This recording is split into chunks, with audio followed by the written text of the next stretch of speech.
오늘 우리에게 주실 하나님 말씀은 민수기 6장 1절에서 8절 말씀입니다.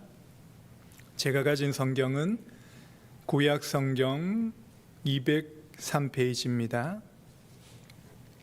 민수기 6장 1절에서 8절 말씀 다 찾으셨으면 우리 한 절씩 교독하겠습니다. 여호와께서 모세에게 말씀하여 이르시되 이스라엘 자손에게 전하여 그들에게 이르라.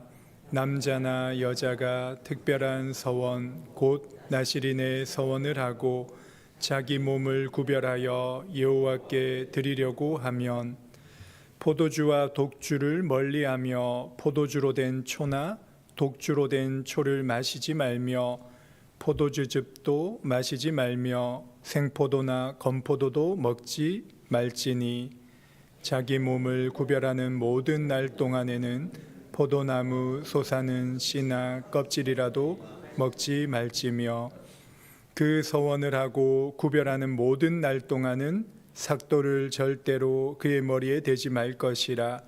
자기 몸을 구별하여 여호와께 드리는 날이 차기까지 그는 거룩한즉 그의 머리털을 길게 자라게 할 것이며 자기의 몸을 구별하여 여호와께 드리는 모든 날 동안은 시체를 가까이 하지 말 것이요 그의 부모 형제 자매가 죽은 때라도 그로 말미암아 몸을 더럽히지 말 것이니 이는 자기의 몸을 구별하여 여호와께 드리는 표가 그의 머리에 있음이라.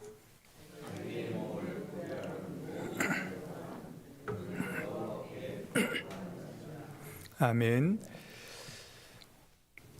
이스라엘 백성들은 430년간 애굽의 노예 생활에서 출애굽을 하였습니다. 출애굽한 것은 단순한 이스라엘의 역사를 이야기하는 것이 아닙니다.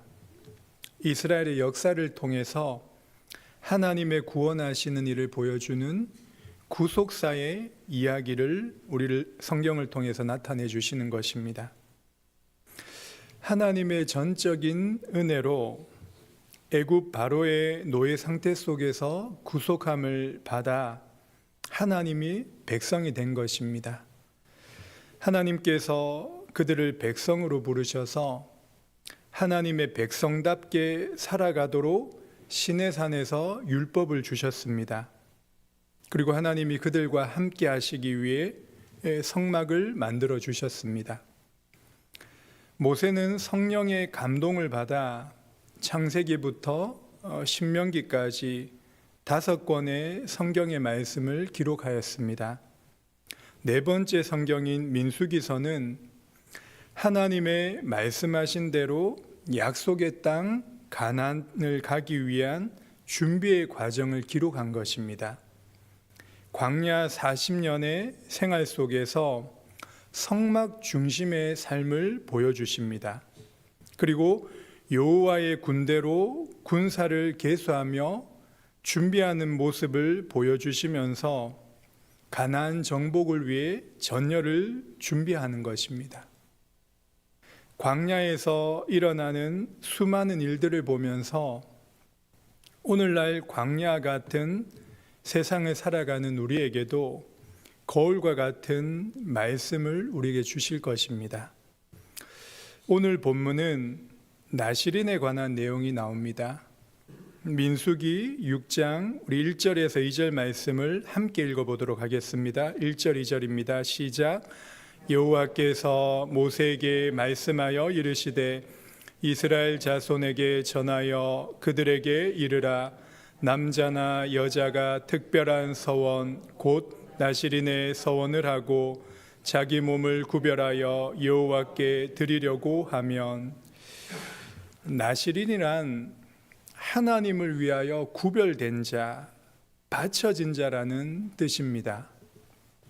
구약시대의 나실인은 사무엘과 같이 부모의 서원으로 되거나 삼손과 같이 나면서부터 나실인이 된 자가 있습니다. 그리고 오늘 2절의 말씀처럼 자신이 스스로 서원으로 나시린이 된 자가 있습니다. 이처럼 자신의 서원으로 나시린이 된 사람 중에는 일정한 기간만 헌신하는 나시린이 있고, 예를 들어 1년 정도 내가 나시린으로 살아야 되겠다라는 그런 서약이 있고, 아니면은 평생 동안 나시린으로 살려고 하는 이 두 가지의 길이 있다고 합니다. 민수기 6장 전체에서 구별이라는 단어가 무려 14번이나 나옵니다. 그리고 여호와께 드린다라는 그 단어가 무려 10번이나 나옵니다. 하나님께 구별되어 거룩하게 드려진 자가 바로 나시린이라는 뜻이죠. 오늘날 성도가 바로 하나님의 택함 받은 자요, 부르심을 받은 자요, 거룩한 백성입니다. 한마디로 성도는 하나님께 거룩히 구별된 자라는 뜻이기도 합니다. 나시린으로 살려고 서원한 사람들은 세 가지의 말씀을 꼭 지켜야 했습니다. 그 첫째가 포도주를 마시지 말고 포도와 관련된 음식은 일체 먹지 말아야 합니다. 우리 3절과 4절의 말씀 함께 읽겠습니다. 시작. 포도주와 독주를 멀리하며 포도주로 된 초나 독주로 된 초를 마시지 말며 포도주즙을 마시지 말며 생포도나 건포도도 먹지 말지니 자기 몸을 구별하는 모든 날 동안에는 포도나무 솟아는 씨나 껍질이라도 먹지 말지며. 이 말씀에서 포도 자체가 몸을 해롭게 하기 때문에 먹지 말라고 하는 것이 아닐 것입니다. 포도와 관련해서 성경 전체에는 크게 세 가지의 의미와 상징을 나타내주고 있습니다. 잠언과 전도서에 많이 나오듯이 포도주는 기쁨과 축복을 상징합니다. 요한복음 2장에서 예수님의 공생의 첫 표적을 행하신 사건도 가나 혼례 잔치에 물을 포도주로 만드는 사건이었습니다. 그리고 두 번째로 구약에서 포도나무는 하나님의 언약 백성을 상징합니다. 요한복음 15장에서 예수님이 포도나무 비유를 말씀하시면서 성도와 그리스도와의 가장 중요한 연합관계, 그 영적인 연합을 말씀하셨습니다. 그리고 세 번째로 포도즙은 종종 하나님의 진노와 심판을 상징합니다. 요한계시록 14장 19절에 잘 나와 있습니다. 19세기 청교도 매튜 헨리의 주석에서 이 구절을 이렇게 해석을 했습니다. 나시린이 포도주를 마시지 못하게 된 것은 그들이 절제와 자기를 죽이는 일에 모범이 되도록 하기 위함이었습니다. 하나님을 위하여 또한 그의 종기를 위하여 자신을 구별하는 자들은 육체의 정욕을 만족시켜서는 안 되고 그것을 굴복시키고 복종시켜야 했습니다. 그리고 그들이 하나님을 섬기는 일에 사용될 자격을 갖추게 하기 위함이었다고 합니다. 이는 죄를 피할 뿐만 아니라 죄계로 이어지는 요인까지도 철저하게 조심하여 금하여야 했다고 가르쳐주고 있는 것입니다. 두 번째로 나시린을 서원한 사람은 머리카락을 자르지 말라라고 말을 합니다. 우리 함께 5절의 말씀을 같이 읽어보도록 하겠습니다. 시작. 그 서원을 하고 구별하는 모든 날 동안은 삭도를 절대로 그의 머리에 대지 말 것이라. 자기 몸을 구별하여 여호와께 드리는 날이 차기까지 그는 거룩한즉 그의 머리털을 길게 자라게 할 것이며. 성경에서 머리카락을 기른다는 것은 그의 위에 자신을 주장하는 자가 있음을 상징하는 것입니다. 나시린의 머리를 기르는 것은 자기 위에 계신 하나님의 주권을 인정하며 그의 명령에 절대 복종하겠다는 의지적인 표현이기도 합니다. 마지막으로 나시린의 서원에서 지켜야 될 세 번째 말씀이 6절에서 7절의 말씀에 나옵니다. 우리 함께 6절 7절 말씀 읽겠습니다. 시작. 자기의 몸을 구별하여 여호와께 드리는 모든 날 동안은 시체를 가까이 하지 말 것이요 그의 부모 형제 자매가 죽은 때라도 그로 말미암아 몸을 더럽히지 말 것이니 이는 자기의 몸을 구별하여 하나님께 드리는 표가 그의 머리에 있음이라. 여기에서 나시린이 시체를 가까이 하지 말라는 것은 상징적인 교훈을 위한 것입니다. 인간은 누구나 죽음을 맞이합니다. 그러나 그 죽음은 당연한 것이 아니고 또한 자연스러운 것이 아니었습니다. 죽음은 죄의 결과로 주어진 저주의 대가라고 로마서 6장 23절에 말씀합니다. 나시린은 죄를 멀리하라는 의미에서 시체를 멀리하도록 말씀하신 것입니다. 그리고 7절에 보면 오해할 수 있는 내용이 부모와 형제 장례조차 치르지 말라는 말씀처럼 보입니다. 부모 형제의 관계를 완전히 끊어버리라는 뜻이 아닐 것입니다. 이 말씀은 하나님께 헌신한 사람은 하나님을 더욱 사랑해야 할 것을 강조하는 내용입니다. 왜냐하면 하나님보다 더 사랑하는 모든 것은 결국 우상이 되고 우리를 죄악 가운데 빠지게 하는 통로가 되는 것입니다.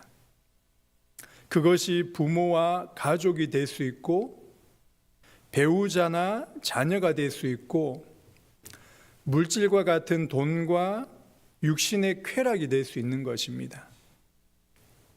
그렇기 때문에 우리는 하나님을 최우선적으로 사랑하게 될 때 다른 모든 것이 필요 없고 사랑하지 말라는 것이 아니라 그 최우선적으로 하나님을 사랑한 그 관계 속에서 바른 질서가 회복되어지는 것입니다.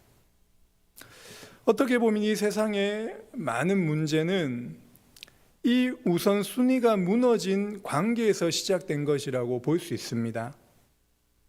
하나님과의 가장 중요한 이 관계가 죄로 말미암아 파괴되어지면서 그 결과 사람 관계가 파괴되고 하나님이 창조한 이 피조계, 자연과의 관계가 파괴되어지는 것입니다.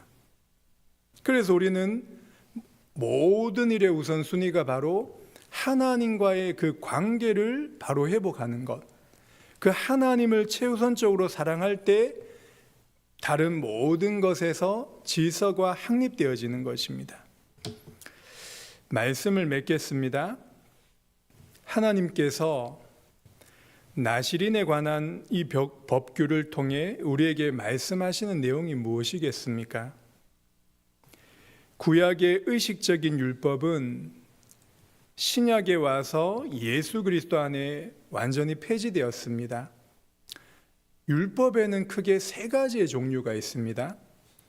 레위기에 있는 제사법과 관련된 의식법이 있고, 그리고 이스라엘 백성들에게 주신 시민법이 있습니다. 그리고 우리가 잘 아는 도덕법 십계명이 있습니다.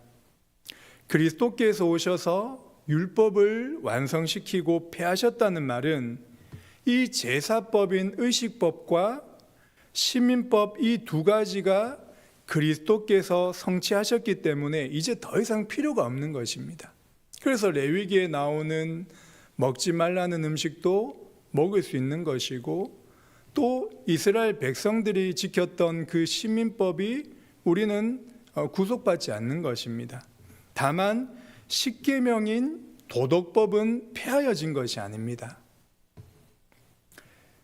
신약에서 율법이 폐하였다는 말은 이 도덕법 십계명이 더 이상 필요 없다는 뜻으로 해석되지 않는 것입니다. 만약에 그렇게 해석이 되면 구원파처럼 율법이 더 이상 필요 없다라는 율법 폐교론주의에 빠져서 방종하는 삶을 살게 되는 것입니다. 반대로 구약의 모든 율법을 지금도 지켜야 된다라고 말하면 안식교처럼 토요일을 안식일로 지켜야 되는 것이고 레위기에 먹지 말라는 음식을 먹으면 안 된다라는 그 주장에 빠져서 율법주의의 오류에 빠지게 되는 것입니다. 이처럼 나시린의 서원의 제도는 방금 말씀드린 것처럼 다른 모든 구약의 의식적인 율법과도 마찬가지로 예수 그리스도 안에 폐지된 것입니다. 이제 우리가 하나님을 섬기는 것은 어떤 의식적인 구별법에 의해서가 아니라 새로운 방법인 그리스도 안에서 거듭난 심령으로서 믿음으로 주님을 사랑하며 섬기는 것입니다. 로마서 12장 1절에서 2절의 말씀에 보면 그러므로 형제들아 내가 하나님의 모든 자비하심으로 너희를 권하노니 너희 몸을 하나님이 기뻐하시는 거룩한 산제물로 드리라. 이는 너희가 드릴 영적 예배니라. 그러면서 2절에 말씀하시기를 너희는 이 세대를 본받지 말고 오직 마음을 새롭게 함으로 변화를 받아 하나님의 선하시고 기뻐하시고 온전하신 뜻이 무엇인지를 분별하도록 하라. 이 말씀이 바로 나시린의 서원의 초점이며 우리에게 주시는 메시지인 것입니다. 모든 그리스도인들은 어찌 보면 평생 나시린이 된 자라고 말씀하시는 것입니다. 이제는 더 이상 나시린처럼 서원할 필요가 없습니다. 하나님이 우리에게 그것을 요구하지 않는 것입니다. 그러나 우리에게 주신 은사와 달란트는 주님을 위해 바쳐져야 되는 것입니다. 주님의 은혜로 우리는 육체의 욕심과 소욕으로부터 분리되었기 때문입니다. 성령의 열매를 따라 주님께 바쳐지는 삶을 살아야 되는 것입니다. 그러기 위해서는 날마다 말씀과 기도 가운데 우리의 쓴뿌리와 같은 죄를 부인하고 자기 십자가를 지는 그러한 삶을 살아야 되는 것입니다. 우리의 몸을 하나님이 기뻐하시는 그런 거룩한 산제물로 드리는 그런 영적인 예배자의 삶을 사시기 바랍니다. 오늘도 하나님의 은혜를 받아 이 세상의 가치를 점점 버리며 하나님의 뜻을 따라 영적인 분별력을 가지며 살아가는 그런 복된 하루 되시기를 주님의 이름으로 간절히 기도합니다. 기도하겠습니다. 하나님 아버지, 그리스도 안에서 우리를 구별된 성도로 불러주셔서 거룩한 삶으로 인도해 주심을 진심으로 감사드립니다. 종교적인 율법적 기준으로 살아가지 않게 하시고 복음 안에 은혜로 살아가는 삶을 성령의 인도하심으로 배워가게 하옵소서. 말씀이 우리 인생의 어둠을 밝히는 등불이며 기도가 주님과의 깊은 교제의 통로이기에 말씀과 기도의 우선순위를 두며 살아가게 인도하여 주옵소서.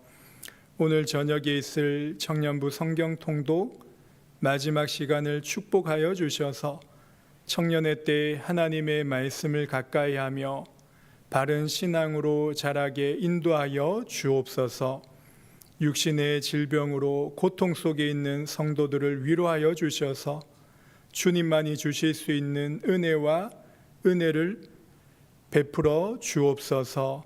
이 시간 우리의 기도 속에 먼저 하나님의 나라와 의를 구하는 그런 참된 기도가 회복되게 성령께서 도와 주옵소서. 감사드리며 예수님의 이름으로 기도합니다. 아멘. 기도하시다가 돌아가시기 바랍니다.